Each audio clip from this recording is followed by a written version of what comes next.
গত ডিসেম্বরে ঢাকা মাওয়া এক্সপ্রেসওয়ের ধলেশ্বরী টোল প্লাজায় বাসের ধাক্কায় ৬ জন নিহত হন। বাসটির ফিটনেস সনদ নেই, চালকের লাইসেন্সও ২ বছর আগে মেয়াদ উত্তীর্ণ। তাছাড়া রুট পারমিট নেই অনেকের, সেগুলো দেখারও উপযুক্ত ব্যবস্থা নেই। ফলে এসব বাস, মিনিবাস বেপরোয়া গতিতে সড়ক দাপিয়ে বেড়ায়। প্রতিনিয়ত সড়কে এভাবেই অসংখ্য তাজা প্রাণ ঝরে গেলেও এই চিত্র চলে আসছে যুগ যুগ ধরে।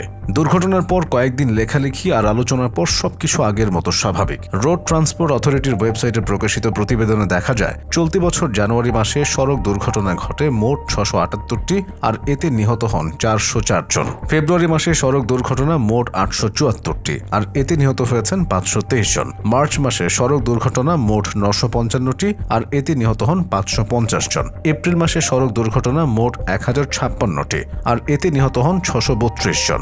মে মাসে সড়ক দুর্ঘটনা মোট ৭৬৮টি, আর এতে নিহত হন ৪৫৭ জন। বুয়েটের দুর্ঘটনা গবেষণা কেন্দ্রের এক হিসাব বলছে, ১৯৯৮ থেকে ২০১৩ সাল পর্যন্ত সড়ক দুর্ঘটনার অন্যান্য কারণের মধ্যে ৬৬,৬৬১টি ফিটনেসবিহীন যানবাহন দায়ী। আরেক হিসাব অনুযায়ী ২০১০ থেকে ১৫ সাল পর্যন্ত ৫ বছরে দুর্ঘটনার জন্য ১১,৯২৯টি যানবাহন দায়ী। এর মধ্যে ফিট গাড়ির সংখ্যা ৮,০১৮টি, আনফিট গাড়ি ২,৪৪৫টি। এ বিষয়ে বুয়েটের দুর্ঘটনা গবেষণা কেন্দ্রের সাবেক পরিচালক অধ্যাপক মোহাম্মদ হাদিউজ্জামান বলেন, বিআরটিএ অনেকবার জরিমানা ছাড়াই ফিটনেস সনদ হালনাগাদের সুযোগ দিলেও তেমন সাড়া দিচ্ছেন না মালিকরা। ফিটনেস সনদ ছাড়াই চলাচলের অনুপযোগী গাড়ি সংশ্লিষ্টদের বিভিন্নভাবে ম্যানেজ করে চালানোর চেষ্টা করেন তারা। বিশেষজ্ঞরা বলছেন, সড়কে চলাচলের জন্য যে কোনো ভেহিকেলের যান্ত্রিক ও কাঠামোগত ফিটনেস থাকতে হয়। তবে পুরো প্রক্রিয়াটি দেখভাল করার মতো প্রয়োজনীয় প্রযুক্তিগত ও পদ্ধতিগত সক্ষমতা এই মুহূর্তে বিআরটিএর নেই। এক্ষেত্রে সংস্থাটির আন্তরিকতার অভাবের পাশাপাশি লোকবল সংকট রয়েছে। যদিও অর্থের বিনিময়ে ফিটনেসহীন গাড়িকে ফিটনেস সনদ দেওয়া হয় বলেও অভিযোগ আছে। বিআরটিএর সূত্র জানিয়েছে, বিআরটিএর সবচেয়ে ব্যস্ত সার্কেল মিরপুর মেট্রো ১। এই সার্কেলে মোটরযান পরিদর্শকের পদ ১৯টি। তাদের মধ্য থেকে ১০ জন গাড়ির ফিটনেস যাচাই করেন। বছরে প্রায় ৫ লাখ গাড়িকে ফিটনেস সনদ নিতে হয়। প্রতিদিন একজন পরিদর্শককে গড়ে ২০০ গাড়ির ফিটনেস যাচাই করতে হয়। ১০০ গাড়ির ফিটনেস দিতে হলে গাড়ি প্রতি সর্বোচ্চ ৪ মিনিট সময় পান।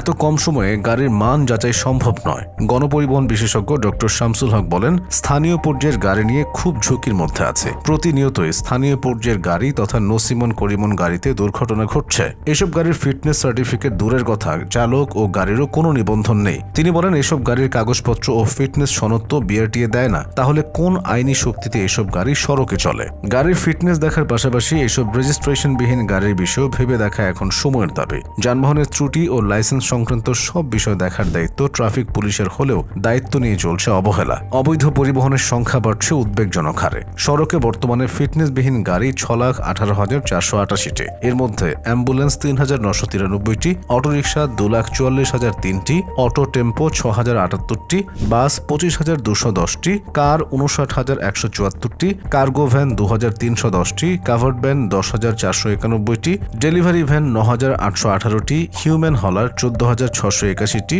জিপ ১৪,২৩৫টি, মাইক্রোবাস ২৬,৫৯৮টি, মিনিবাস ১২,৪৩৮টি, পিকআপ ৭৮,৯৯৬টি, স্পেশাল পারপাস ভেহিকেল ৬,০৯৩টি, ট্যাঙ্কার ২,৩৩৪টি, ট্যাক্সি ক্যাব ৭,০৩৬টি, ট্রাক ৬৭,৯১৯টি এবং ট্রাক্টর রয়েছে ৩৭,৮৩৬টি।